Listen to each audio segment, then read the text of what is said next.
Donc, je m'appelle le père Togné Boniface, père jésuite de nationalité camerounaise. Je suis ici au Sénégal depuis 6 ans, en poste à Saint-Pierre-Claver. Saint-Pierre-Claver est une paroisse qui est née en 1983. Elle a été créée par des pères jésuites canadiens qui étaient d'abord en poste à Ziguinchor.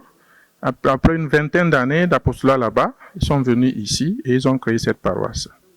Donc Saint-Pierre-Claver était un jésuite, jeune jésuite espagnol, qui est parti en Amérique du Sud, n'est-ce pas, pour essayer de travailler avec les esclaves noirs qui étaient là-bas.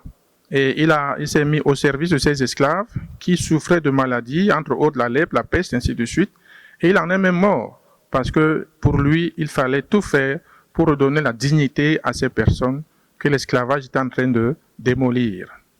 Donc ici, à Saint-Pierre-Claver, nous avons un conseil paroissial, avec le curé au-dessus.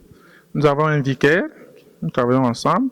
Nous avons toute une équipe de laïcs, un bureau du conseil paroissial, composé de 4 laïcs, avec les 2 prêtres. Et ensuite, alors, viennent toutes les autres organisations, comme la CPJ paroissiale, les groupes des jeunes, les groupes liturgiques, c'est-à-dire les lecteurs, les servants, ainsi de suite.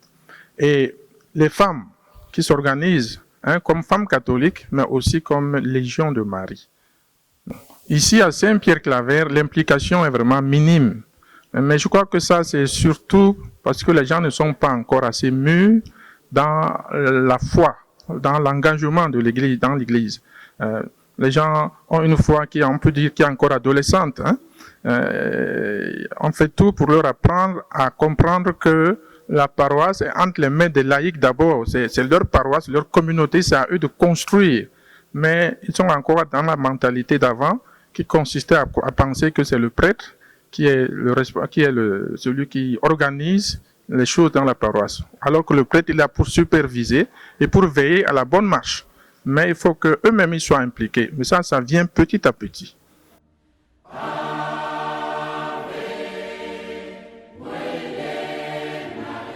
Mais nous sommes tous en train de nous organiser en tant que diocèse. Et quand on parle de diocèse, la parole, il n'y a pas une paroisse à côté. Nos choristes feront partie de la grande chorale diocésaine. Les prêtres, nous serons là pour assister, accompagner l'évêque. Nous sommes aussi en train de le préparer mentalement, spirituellement nos chrétiens. Et nous serons là-bas en masse ce jour-là.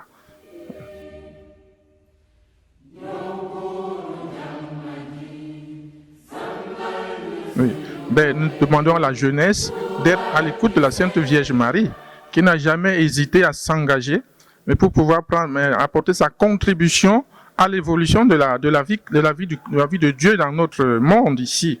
Cette jeunesse, sur qui nous comptons beaucoup, doit aussi être là toujours présente pour nous aider à organiser et à faire grandir l'Église, là où ils sont. Mon dernier mot, je rends grâce à Dieu, parce que ce temps de grâce qu'il nous offre, mais aussi parce qu'il nous donne beaucoup d'importance. Il nous confie, n'est-ce pas, l'organisation, l'animation de ce temps particulier.